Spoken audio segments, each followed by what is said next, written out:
तो हेलो, मेरा नाम है अभिषेक और स्वागत करता हूं बच्चों आप सभी का हमारे इस प्यारे से खूबसूरत से प्लेटफॉर्म पे जिसका नाम है जेआर कॉलेज। तो यार कैसे आप सभी लोग, आई होप आप लोग एकदम बढ़िया होंगे, आप लोग की पढ़ाई एकदम बढ़िया चल रही होगी। ठीक है, तो जैसा कि बच्चों आप लोग को पता है 11th केमिस्ट्री का हम लोगों ने लेसन नंबर 2 स्टार्ट किया हुआ है, that is introduction to analytical chemistry. सही है, जहां पर हम लोग काफी सारी चीजें ऑलरेडी डिस्कस कर चुके हैं। 2 लेक्चर बच्चों इसका ऑलरेडी अपलोड हो चुका है। अगर आप लोगों ने नहीं देखा है तो जरूर से जाकर उस लेक्चर को देखिए। ठीक है, ये है बच्चों लेक्चर नंबर 3।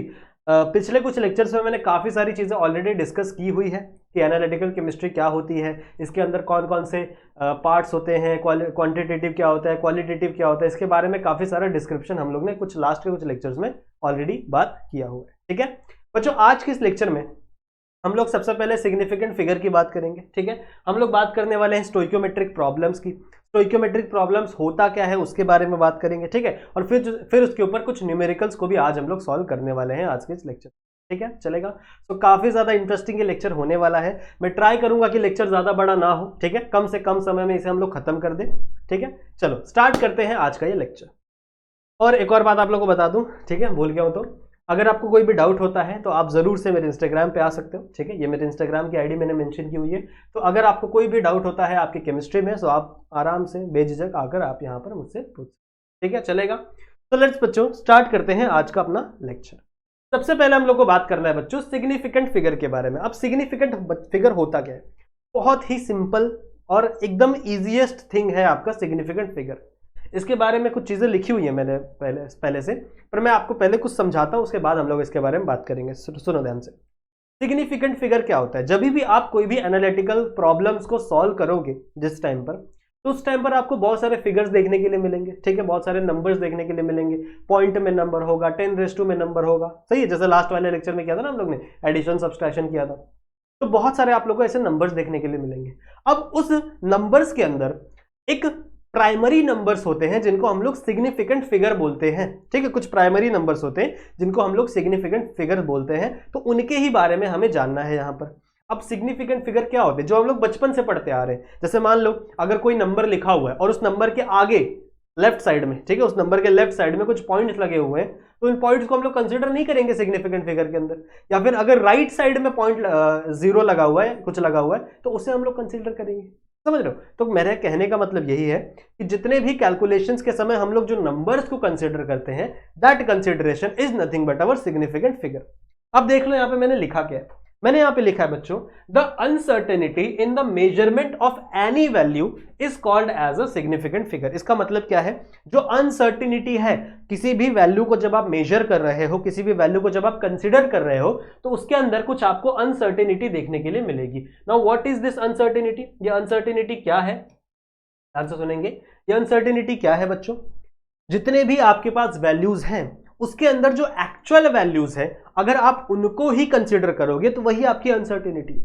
जो भी आपको अभी आपको ऐसे नहीं समझ में आ रहा होगा ढंग से, मुझे पता है, पर जब आप जब आप प्रॉब्लम्स को सॉल्व करोगे, जब मैं आपको यहाँ पे नंबर्स लिख के दूंगा, तो उसके बाद आप लोग आराम से आइडेंटिफाई कर पाओगे कि कौन से सिग्निफिकेंट फिगर है और कौन से सिग्निफिकेंट फिगर नहीं है। ठीक है, तो इसका सिंपल सा डेफिनेशन क्या कहता है? Definition states that the uncertainty in the measurement, किसके? Measurement of any value is called as significant. किसी भी वैल्यू का जब आप मेजरमेंट करोगे तो उसके अंदर जो अनसर्टेनिटी हो रही है उसी को ही हम लोग क्या बोलते हैं बच्चों? सिग्निफिकेंट फिगर बोलते हैं। अब ये सिग्निफिकेंट फिगर कौन कौन से हो सकते हैं? तो इसके लिए हमें कुछ रूल्स को पढ़ना पड़ेगा। There are some 4 to 5 rules. ये रूल्स आप जान लो, बहुत ही आसान रूल है। ठीक है, मैंने ऑलरेडी लिखा हुआ है यहाँ पे। सो बहुत ही आसान रूल है। एक बार इन रूल्स को आप लोग समझ लो, उसके बाद आप सिग्निफिकेंट फिगर्स को आराम से आइडेंटिफाई कर सकोगे। आ जाओ देखते हैं। तो देयर आर सम रूल्स। ठीक है, ये कुछ रूल्स हैं जो मैंने यहाँ पर ऑलरेडी लिखे हुए हैं। इन रूल्स को सबसे पहले हम लोग समझेंगे और उसके बाद ही हम लोग जानेंगे कि आखिरकार सिग्निफिकेंट फिगर क्या होता है और कैसे उसे हम लोग काउंट करना है। ठीक है, तो देखो ध्यान से सुनो। If there are no zero value then take all the number. इसने क्या बोला? मान लो कोई भी ऐसा नंबर आपको दिया हुआ है 2 3 7 5 6, ऐसा मान लो कोई नंबर दिया हुआ है।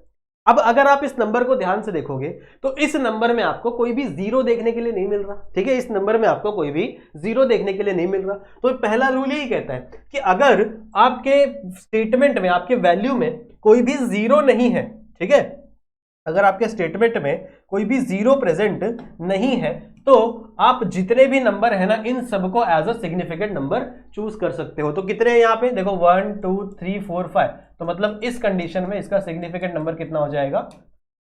सिंपल है, बहुत सिंपल है, ठीक है। ये आपका रूल नंबर 1 कहता है। Now what is rule number 2 saying? If zero are present in the LHS, LHS का मतलब होता है लेफ्ट हैंड साइड। अगर जीरो बच्चों प्रेजेंट है लेफ्ट हैंड साइड में, देन डू नॉट काउंट, उसको आपको काउंट नहीं करना, ठीक है, उसको आपको कभी भी काउंट नहीं करना। फॉर एन एग्जाम्पल कुछ ऐसा नंबर दिया है, जैसे मान लो 0 0 5 7 6 7 8, ऐसा कुछ नंबर दिया है। तो अब अगर मैं पूछूं कि बताओ बच्चों इसका सिग्निफिकेंट नंबर क्या होगा, इसका सिग्निफिकेंट नंबर अगर मैं आपसे पूछूं तो आपको क्या ध्यान में रखना है? Rule number 2। रूल नंबर 2 क्या कहता है? If zero are present on the left hand side, अगर जीरो बच्चों लेफ्ट हैंड साइड प्रेजेंट है, देन आपको इस लेफ्ट हैंड साइड वाले जीरो को कंसिडर नहीं करना है, आपको इसको काउंट नहीं करना है, बाकी जितने बच्चे उनको ही काउंट करना है। तो देखो ये 6 7 6 7 8, ठीक है ना, तो कितने हैं 1 2 3 4 5, तो मतलब आपका सिग्निफिकेंट फिगर कितना हो जाएगा इस कंडीशन में? 5 हो जाएगा। चाहे 0 पॉइंट में हो, जैसे मान लो यहाँ पे 0.00756 मान लो कुछ ऐसा नंबर है, अब यहाँ पे पॉइंट में दिया हुआ है 0, फिर भी इसको काउंट नहीं करना है, इतने पार्ट को बच्चों आपको काउंट नहीं करना है, क्योंकि आपका रूल क्या कहता है? आपका रूल क्या कहता है सिग्निफिकेंट फिगर का? कि if the zero are present in the left hand side, अगर आपका जीरो लेफ्ट हैंड साइड में प्रेजेंट है, then do not count the zero, zero को काउंट मत करो, बाकी 3 को काउंट कर लो, 1 2 3, तो यहाँ पे सिग्निफिकेंट फिगर कितना आ जाएगा? 3। तो सिंपल, बहुत सिंपल है, ठीक है, समझ में आ गया? इसको मिटा दे। Now what is rule number 3 saying? Rule number 3 क्या, देखो रूल नंबर 2 हो गया, अरे रूल नंबर 2 हो गया, very good. Now what is rule number 3? If zero are present in between non zero number, इसने क्या बोला कि अगर जीरो प्रेजेंट है, लेकिन कहां पे प्रेजेंट है? इन बिटवीन नॉन जीरो नंबर, मतलब कुछ अलग अलग नंबर्स प्रेजेंट होंगे, उनके बीच में क्या प्रेजेंट होगा? अगर आपका जीरो प्रेजेंट होगा, then count all the zero, ठीक है। तो उस कंडीशन में आपको क्या करना है? आपको सारे के सारे जीरो जो भी प्रेजेंट बीच में दिए हुए उसे काउंट करना है। जैसे फॉर एन एग्जाम्पल 3 5 0 6 7 0 8 9, मान लो ऐसा कुछ नंबर दिया हुआ है। अभी मैंने आपको क्या सिखाया कि लेफ्ट में अगर जीरो दिया तो उसको काउंट नहीं करना है, लेकिन अभी आपका जीरो कहां प्रेजेंट है? कुछ नॉन जीरो नंबर के बीच में प्रेजेंट है, कुछ नॉन जीरो नंबर, जैसे ये नॉन जीरो नंबर है, इसके बीच में प्रेजेंट है। तो इस समय आप सिग्निफिकेंट फिगर कैसे कैलकुलेट करोगे, कैसे आप फाइंड करोगे? आपको इस कंडीशन में इस जीरो को भी काउंट करना पड़ेगा। तो वही देखो, वही लिखा है यहाँ पे रूल नंबर 3 में, देखो रूल नंबर 3 वापस पढ़ो।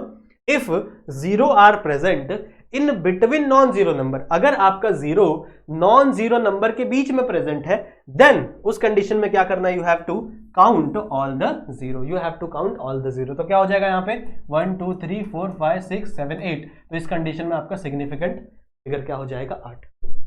समझ में आ रहा है?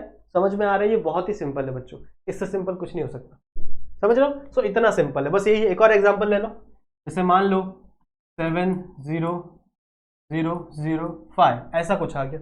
तो इस कंडीशन में भी आपको इस जीरो को काउंट करना ही पड़ेगा, सही है। तो सिग्निफिकेंट फिगर 1 2 3 4 5, तो यहाँ पे कितना आ जाएगा? सिग्निफिकेंट फिगर 5 आ जाएगा, सही है, सिंपल है, ठीक है। So rule number 3 is also done. Now let's talk about rule number 4। Rule number 4 क्या कह रहा है?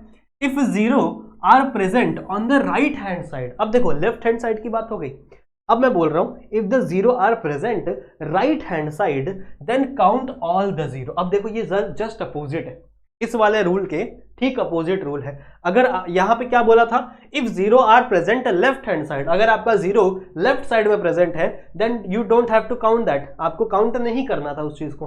पर अगर आपका जीरो बच्चों राइट साइड में प्रेजेंट है, अगर आपका जीरो कहां प्रेजेंट है? राइट साइड में प्रेजेंट है, तो उस कंडीशन में you have to count all the zero. तो उस कंडीशन में आपको जीरो को काउंट करना ही पड़ेगा। और ऐसे ही होता है ना, लेफ्ट साइड की जीरो की कोई वैल्यू होती है क्या?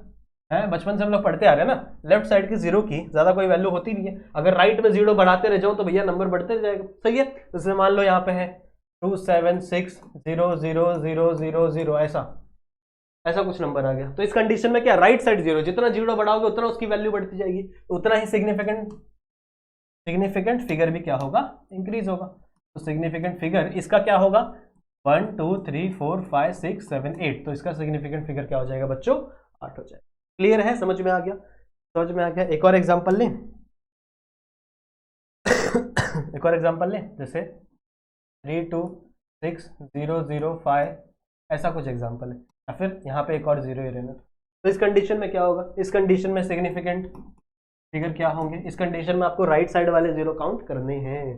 तो 1 2 3 4 5 6 7 8, तो यहाँ पे सिग्निफिकेंट फिगर क्या हो जाएगा, समझ में आ रही है बात। तो सिग्निफिकेंट फिगर बच्चों वही फिगर है जो जिसके पास वैल्यू है, जिसके पास कुछ वैल्यू है। जैसे मान लो ना, अगर आप 1 के आगे कितने भी जीरो लगाते चले जाओ, कुछ वैल्यू होगा क्या इसका, नहीं। और इसके पीछे वैल्यू लगा, पीछे जीरो लगाओ तो वैल्यू होता है, सही बात है ना। जैसे जैसे अगर हमारे पास पैसे हो तो 1 के आगे कितना भी जीरो लगा लो कोई मतलब नहीं पड़ता, पर अगर 1 के पीछे जीरो लगाओगे तो 10 हो जाएगा, 100 हो जाएगा, 1000 हो जाएगा, 1 लाख हो जाएगा, समझ रहे हो। तो ऐसा कुछ सीन होता है यहाँ पे भी, सिग्निफिकेंट फिगर में भी यही है कि आगे जीरो लगाओगे तो काउंट नहीं करना, लेकिन अगर पीछे जीरो लगाओगे तो काउंट करना है, बीच में जीरो लगाओगे तो भी काउंट करना है। समझ में आई बात, ठीक है, समझ में आई। अब लास्ट वाला रूल पढ़ लो जरा, लास्ट वाला रूल ये समझ में आ गया, फोर्थ वाला रूल एकदम इजी। नाउ लास्ट वाला रूल पढ़ो, इफ द नंबर, ठीक है, क्या बोल रहा है ये, if the number are given in the power of 10, अगर आपको नंबर दिया हुआ है जिसमें क्या है, पावर ऑफ 10 दिया हुआ है, 10 के ऊपर कोई भी एक्स, कोई भी पावर दिया हुआ होगा, then do not count the 10th power, जो 10th वाला पावर है, जो 10⁻x वाला पावर है, उसे आपको काउंट नहीं करना, ठीक है। अब इसको हम लोग आगे सॉल्व करते हैं, मैं आपको बताऊंगा कैसे। जैसे मान लो आपको नंबर दिया हुआ है 3.776 इंटू 10⁻⁻32, कुछ ऐसा नंबर दिया हुआ है, ठीक है। मान लो you have given like this number, ठीक है। तो इस कंडीशन में आपको सिग्निफिकेंट फिगर कैसे काउंट करना है, इस कंडीशन में आपको सिग्निफिकेंट फिगर कैसे काउंट करना है, you have to count like this, आपको ये काउंट करना है 1 2 3 4। पर इसका क्या करें, तो यही हमारा रूल नंबर 5 कहता है, हमारा रूल नंबर 5 कहता है कि भैया आपको इसको काउंट नहीं करना सिग्निफिकेंट फिगर के अंदर। देखो यही आपका रूल नंबर 5 कहता है, if the number are given in the power of 10⁻x, या फिर कोई भी पावर आपको दिया हुआ है, तो उस कंडीशन में आपको पावर को काउंट नहीं करना है। तो समझ लो, इसको काउंट नहीं करना मतलब यहाँ पे सिग्निफिकेंट फिगर क्या हो जाएगा आपका, क्या हो जाएगा, 4। समझ में आई बात, समझ में आई बात, ठीक है। सो आई होप आप लोग को चीजें क्लियर हुई होंगी, क्लियर हुई होंगी, आई होप आप लोग को चीजें। एक और एग्जांपल ले, और भी बहुत सारे एग्जांपल हम लोग ले सकते हैं, चलो देखते हैं। जैसे मान लो 370600 इंटू 10⁻³ अब इसमें कितने सिग्निफिकेंट फिगर होंगे जरा बताओ, कितने इसमें सिग्निफिकेंट फिगर होंगे जरा बताओ। बहुत सिंपल है ना, 1 2 3 4 5 6, इसको काउंट नहीं करना तो कितने हो जाएंगे, 6। सही है, ठीक है, समझ में आ गया। या फिर अगर मान लो मैं कुछ ऐसा एग्जांपल लेता हूँ 0.0036070 इंटू 10⁻32। अब देखो इसके अंदर सारे रूल लग रहे हैं, सारे रूल, जितने भी रूल्स है ना, सबका यूज आप लोग यहां पर कर सकते हो। जितने भी रूल्स मैंने पढ़ाए हैं उन सबका एक बेस्ट एग्जांपल बच्चों आपका ये हो सकता है। तो इसका सिग्निफिकेंट फिगर क्या होगा जरा बताओ, सोचो, दिमाग लगाओ, क्या होगा। मैंने आपको बोला है कि जो लेफ्ट साइड में जीरो है उसे आपको काउंट नहीं करना, तो मतलब ये वाले जो जीरो हैं ये काउंट होंगे क्या, नहीं। सही है। फिर मैंने आपको बोला था जो जीरो बीच में प्रेजेंट है उसे काउंट करना है, जो जीरो लास्ट में प्रेजेंट है उसे काउंट करना है, बिल्कुल करना है। और जो आपका 10⁻² वाला थिंग है that you don't have to count. तो कितने सिग्निफिकेंट फिगर होंगे आपके, सिग्निफिकेंट फिगर होंगे 1 2 3 4 5। कितना हो जाएगा बच्चों, क्लियर है, क्लियर है। थोड़ा सा अगर आप दिमाग लगाओगे, थोड़ा सा अगर आप ध्यान से देखोगे, रूल्स को दिमाग में रखोगे, ठीक है, तो आपको ये सारी चीजें एकदम चिंदी लगेंगी, एकदम आसान लगेंगी। सही है, अगर आप थोड़ा सा रूल को समझ के चलोगे तो आपको चीजें एकदम इजी लगेंगी। सही है, तो आपको मैं कुछ एग्जांपल देता हूं होमवर्क के लिए, आपको उसे करना है और मेरे को इंस्टाग्राम पे भेजना है, मैं देखूंगा किसके आंसर सही है और किसके आंसर गलत है। चलो कौन कौन से एग्जाम्पल हो सकते हैं। सबसे पहला एग्जाम्पल 0.00637 इंटू 10⁻³ फिर एक है 0.0030200 क्या बताना है आपको। फिर तीसरा है 06730 890 ये आपको बताना है, और फोर्थ आएगा आपका 376708900 इंटू 10⁻⁻7।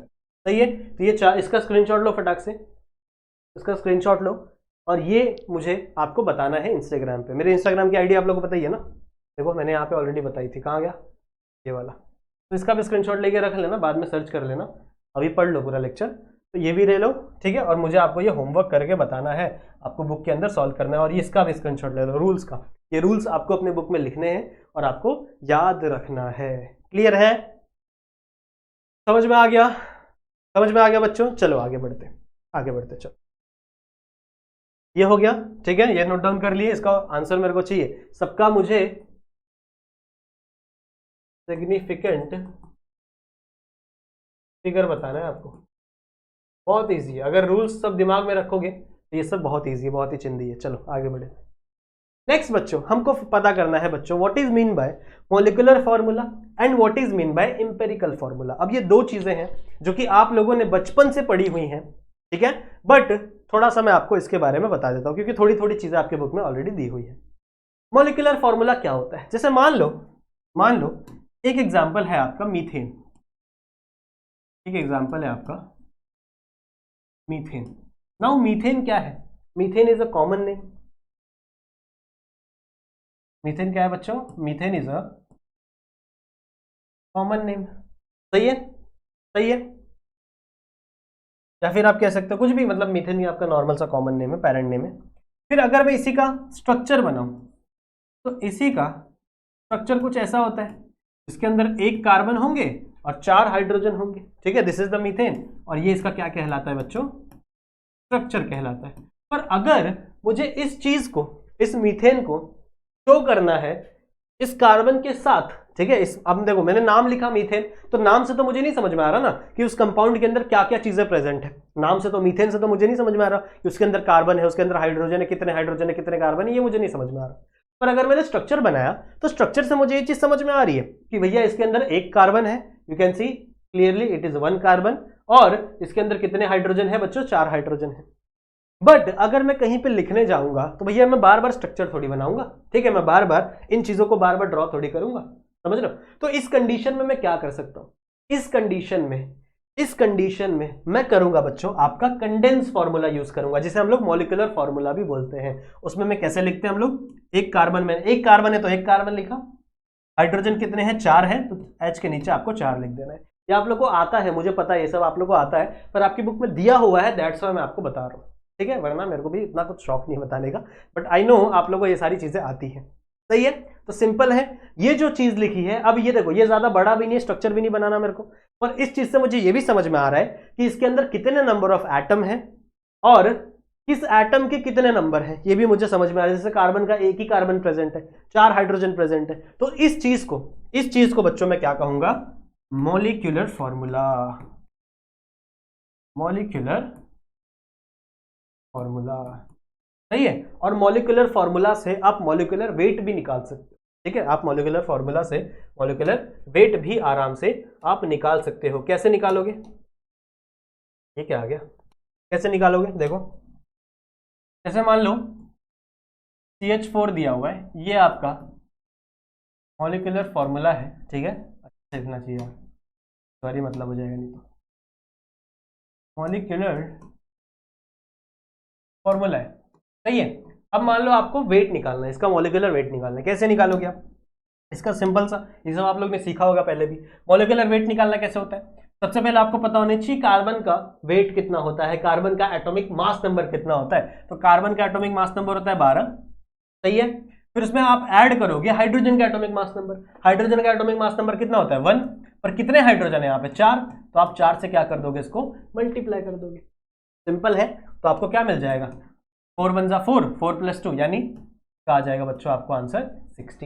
16 ग्राम पर मोल।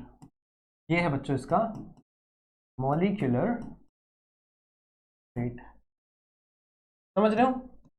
ये क्या है बच्चों इसका मॉलिक्यूलर वेट, क्लियर है? इसी तरीके से जैसे मान लो एक और एग्जांपल लेते बच्चों में बेंजीन का नाम सुना होगा आप लोगों ने।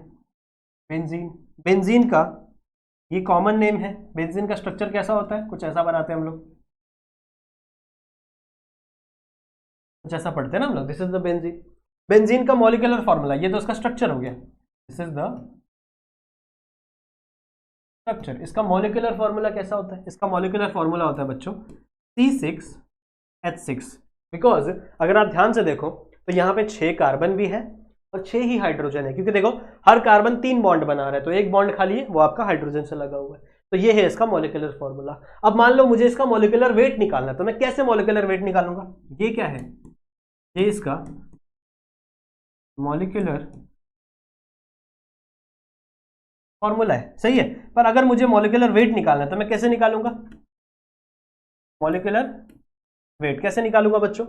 6 कार्बन है, मुझे पता है कार्बन का एटॉमिक मास नंबर कितना होता है 12, और कितने कार्बन है 6 कार्बन, तो 6 से मल्टीप्लाई कर दूंगा इसको, प्लस ऐड करना है हाइड्रोजन का मॉलिक्यूलर एटॉमिक मास नंबर कितना होता है 1, और कितने हाइड्रोजन है 6 हाइड्रोजन है, तो इसको मल्टीप्लाई कर दूंगा, सही है। तो 12 6 से कितना होता है, मल्टीप्लाई करो, चलो करो, मैं तो टेबल भूल चुका यार, कितना होता है 72, ठीक है, हंसना मत यार कोई, तो यहाँ पे 6, सही है। तो कितना हो जाएगा ये 78, समझ में आई। तो 78 क्या है, 78 ग्राम पर मोल, ये है इसका मॉलिक्यूलर वेट, सही है ना, क्लियर है, ठीक है। तो ऐसे आप लोग क्या करोगे, इसका मॉलिक्यूलर वेट और मॉलिक्यूलर फॉर्मूला काउंट करोगे, क्लियर है, ठीक है, सही है ना। देखो हम लोग जब हम लोग मास्टर्स करते हैं, एमएससी करते हैं, बीएससी करते हैं, तो हमको मिलती है कैल्सी, ठीक है, साइंटिफिक कैलकुलेटर मिलता है। तो कैल्सी का होने का फायदा ये होता है कि आप कोई भी कैलकुलेशन उसके अंदर एक बार चेक कर सकते हो। तो हम लोग को अब ऐसा आदत हो गया ना कि हम छोटी छोटी कैलकुलेशन भी कैल्सी में करते हैं, अपना दिमाग ज्यादा चलाते ही नहीं है, कैलकुलेशन में नहीं चलाते, तो अपना दिमाग हम लोग ज्यादा कैलकुलेशन में चलाते ही नहीं है, समझ रहे हो। तो इसलिए सब छोटे छोटे कैलकुलेशन ही भूल गए हम लोग, ऐसा सीन हो गया, समझ में आ गया।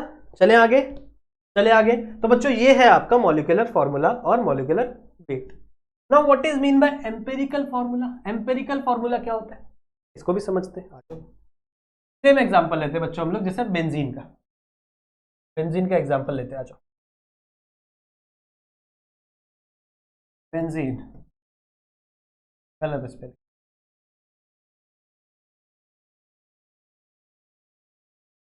बेंजीन का स्ट्रक्चर कैसा होता है, कुछ ऐसा, और बेंजीन का फॉर्मूला, मॉलिक्यूलर फॉर्मूला क्या होता है C6H6, सही है। ये तो है इसका मॉलिक्यूलर फॉर्मूला, ये तो है बच्चों इसका मॉलिक्यूलर फॉर्मूला।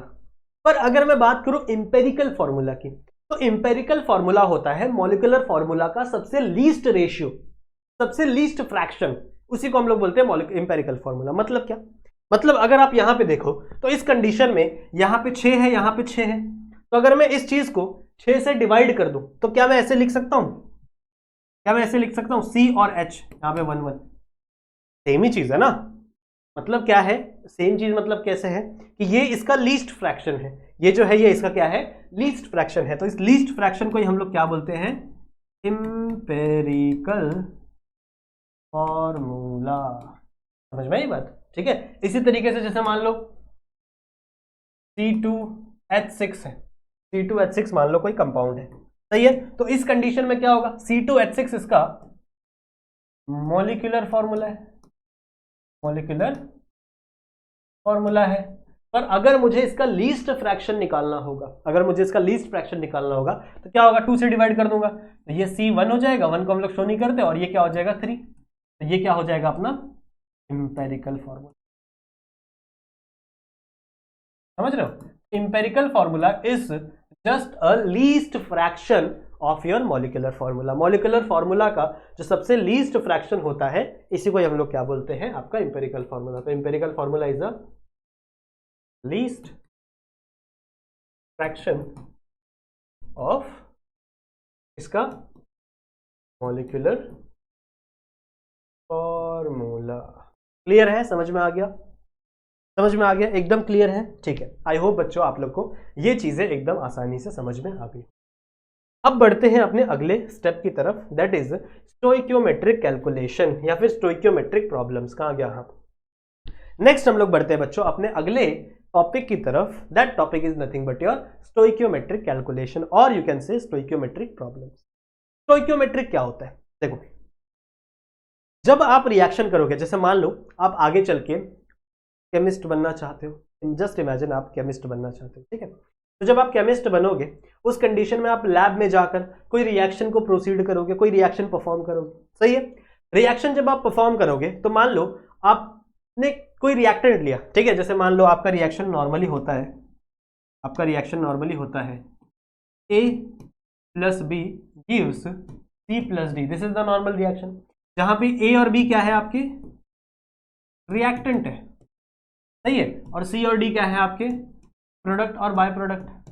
कोई भी प्रोडक्ट हो सकता है, कोई भी बाय प्रोडक्ट हो सकता है, ये हम लोग कह रहे हैं। तो जब आप आगे चल के रिएक्शन कर रहे हो, ठीक है, मान लो आप आगे चले केमिस्ट बने और आपने रिएक्शन किया, तो इस कंडीशन में जब आपने 2 रिएक्टेंट लिए हैं या फिर 2 से ज्यादा रिएक्टेंट लिए हैं, तो मान लो ऐसा कभी कभी केस होगा जहां पर आपको एक रिएक्टेंट का ग्राम पता होगा, एक रिएक्टेंट का वेट पता होगा, यू कैन से, ठीक है। एक रिएक्टेंट का क्या पता होगा बच्चों? आपको वेट पता होगा, और इस वेट से देयर आर सर्टेन कैलकुलेशंस, इस वेट से आपको दूसरे का वेट भी फाइंड करना पड़ेगा। इसका वेट मान लो आपको नहीं पता है, सही है, तो आपको पता कैसे चलेगा कि भैया अगर मुझे इसका इतना ग्राम चाहिए तो इसका मुझे कितना ग्राम लगेगा? ये पता करना पड़ेगा ना रिएक्शन करते समय कि इसके कितने मोल चाहिए, इसके कितने मोल चाहिए, जिससे हमारा प्रोडक्ट बनेगा। तो उस कंडीशन में अगर आपके पास 1 ग्राम दिया हुआ है, एक वेट दिया हुआ है, तो उस वेट से आप दूसरा भी कैलकुलेशन कर सकते हो, दूसरे रिएक्टेंट का कैलकुलेशन भी कर सकते हो। ऐसे कैलकुलेशन को हम लोग स्टोइकियोमेट्रिक कैलकुलेशन कहते हैं, सही है, स्टोइकियोमेट्रिक कैलकुलेशन कहते हैं, जिसमें आप एक रिएक्टेंट के वेट से, एक रिएक्टेंट के मॉलिक्यूलर वेट से आप दूसरे रिएक्टेंट का ग्राम निकालोगे, वेट निकालोगे, उसी को हम लोग क्या बोलते हैं बच्चों? आपका स्टोइकियोमेट्रिक कैलकुलेशन। समझ में आ रही है बात? ठीक है। अब इसको सॉल्व करने के, इसको समझने के लिए हमें कुछ न्यूमेरिकल सॉल्व करना पड़ेगा। तो आ जाओ फटाफट हम लोग बच्चों कुछ न्यूमेरिकल्स देखते हैं और उसके बाद इस लेक्चर को एंड करेंगे, ठीक है। फटाफट देखते हैं न्यूमेरिकल्स, एकदम आसान है एकदम आसान न्यूमेरिकल्स से देखेंगे, सब समझ में आ जाएगा। देखो क्या है, ये आपकी टेक्स्ट बुक से लिया हुआ है, प्रॉब्लम नंबर 2.11। क्या बोल रही है? Calculate the mass of a carbon dioxide and water formed on the complete combustion of 24 gram of methane gas. समझ में आ गई बात? ठीक है। तो इसका मतलब क्या है? इसका मतलब ये है कि यहां पर एक रिएक्शन हुआ है। ये इतना चीज पढ़ने के बाद मुझे ये तो पता चला कि भैया यहां पे कोई ना कोई रिएक्शन हुआ है, उस रिएक्शन से क्या हुआ है? इस मीथेन का कंबशन हुआ है। मीथेन का क्या हुआ है? कंबशन हुआ है, और इस कंबशन होने के बाद यहां पे कार्बन डाइऑक्साइड भी मिला है, वाटर भी मिला है, सही है। सो मैं कुछ लिख सकता हूं रिएक्शन, मैं रिएक्शन लिख सकता हूं यहां से इजीली। रिएक्शन कैसा आ जाएगा? सबसे पहला मीथेन, तो मीथेन क्या होता है अपना? CH4, यही है आपका मीथेन। रिएक्शन के नीचे हमेशा नाम लिखा करो। इसका कंबशन हुआ है, मतलब ये जला है, किसके प्रेजेंस में जलता है हमेशा?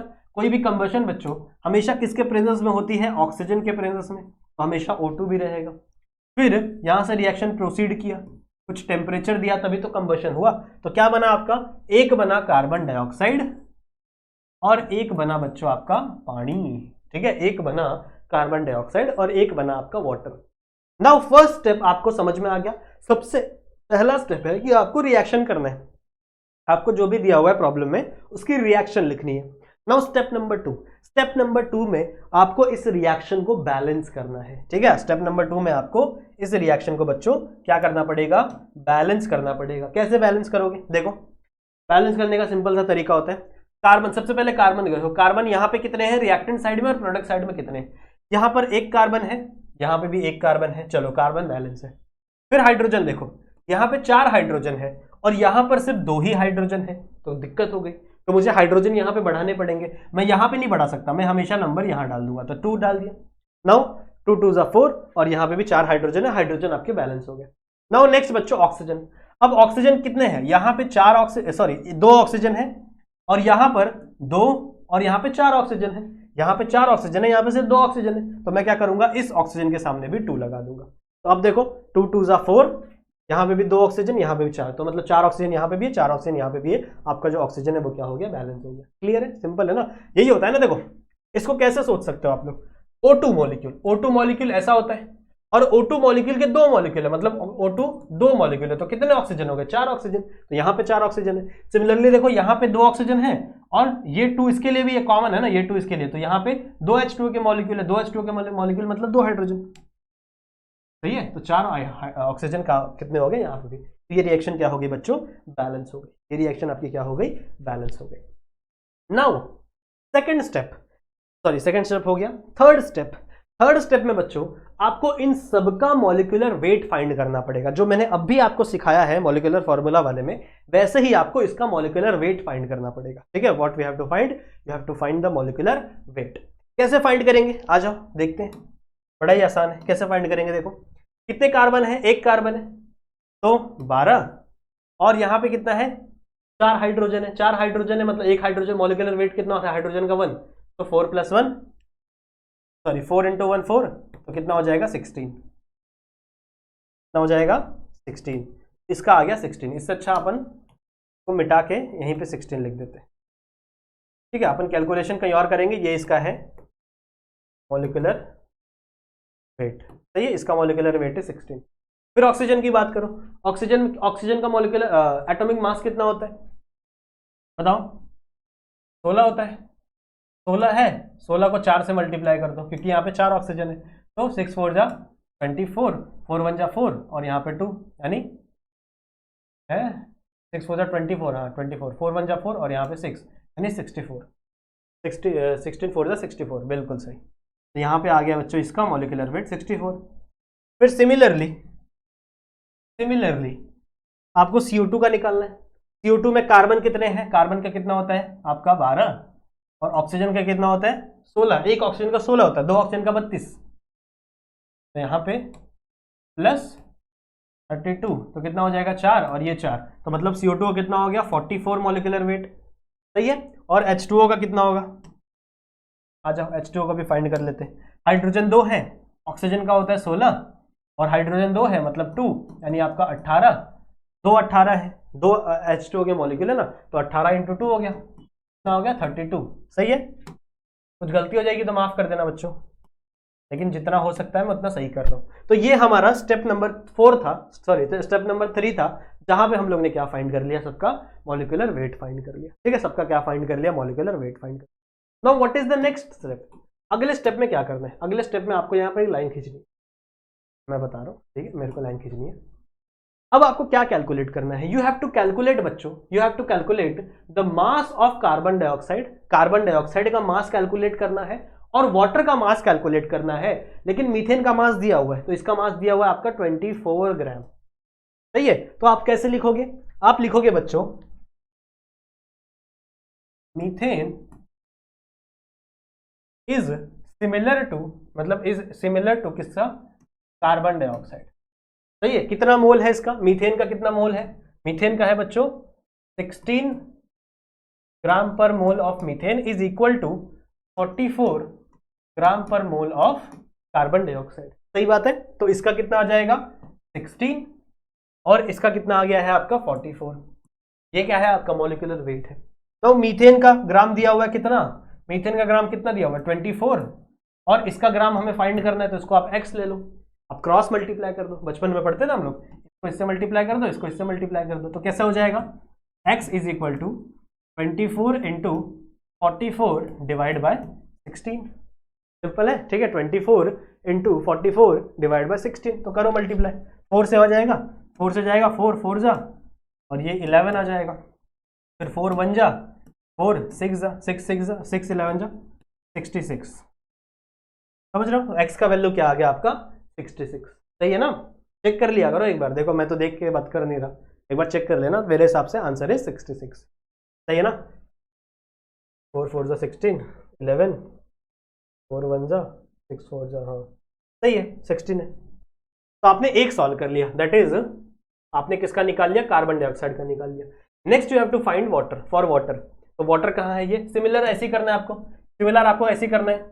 16 gram per mole of methane is similar to किससे?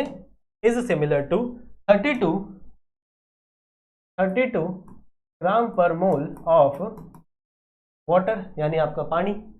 इसका आ गया 16, इसका आ गया 32, इसका दिया हुआ है 24 ग्राम दिया हुआ है ना, इसका ग्राम कितना दिया हुआ है 24 दिया हुआ है, और इसका क्या है x that you have to find, तो क्रॉस मल्टीप्लाई कर तो कैसा हो जाएगा x is equal to 32 into 24 divide by 16, तो वही है 4 4 जा 4 6 जा 6 1 जा 6 8 जा, अरे 4 1 जा 4 8 जा 8 6 जा 42, x इज इक्वल टू 42 आ गया आपका 42 ग्राम। सही है, सिमिलर सा यहाँ पे भी क्या आ जाएगा आपका ग्राम। समझ में आ गया है, समझ में आ गया। स्क्रीनशॉट लो फटाक से इसका, फिर अपन आगे बढ़ेंगे। आई होप आप लोगों को इतनी चीजें तो समझ में आ रही है जो मैं आप लोगों को करवा के दे रहा हूँ। इसी को हम लोग बोलते हैं बच्चों stoichiometric calculation. This is nothing but the stoichiometric calculation. ठीक है,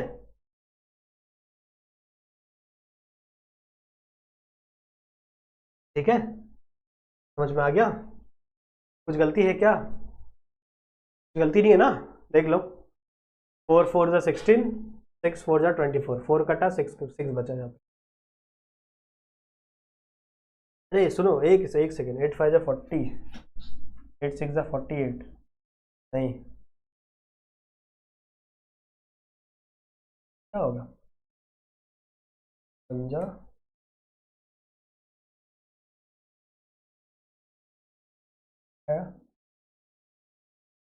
सही है कि नहीं है 36, जस्ट अ सेकेंड 32 नहीं आएगा 36 आएगा, यहाँ पे 36 आएगा। कैसे? आपकी बुक में ऐसा लिखा हुआ है।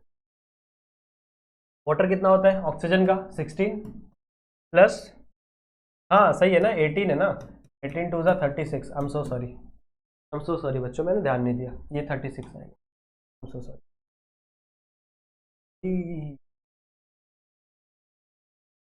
तो यहाँ पे आएगा 36, ठीक है। तो x is equal to 24 into 36 divide by क्या हो जाएगा आपका 16, तो 4 4 जा 4 9 जा 4 9 जा 36, फिर 4 1 जा 4 6 जा 6 9 जा 54 ग्राम। सॉरी मैंने पहले ध्यान नहीं दिया था, ठीक है चलो कोई बात नहीं। अब स्क्रीनशॉट ले लो इसका, हो जाता है, ध्यान से आप लोग करो, कोई दिक्कत नहीं। समझ में आ गया, हो गया। चलो नेक्स्ट वाला एक और लेते, एक और सम लेते बच्चों 2.22, ठीक है ना 2.12 सॉरी 2.12। चलो इसको भी सॉल्व कर लेते और फिर आप लोग को ये मिल जाएगी। चलो नेक्स्ट प्रॉब्लम क्या बोल रहा है, हाउ मच CaO यानी आपका calcium oxide will be produce by decomposition. अब देखो यहाँ पे डीकम्पोजिशन, ठीक है, यहाँ पे कंबशन नहीं है, यहाँ पे डीकम्पोजिशन है, किसका, कैल्शियम कार्बोनेट का, ठीक है, कैल्शियम कार्बोनेट का। तो मतलब सबसे पहला काम क्या करना है, रिएक्शन लिखना है।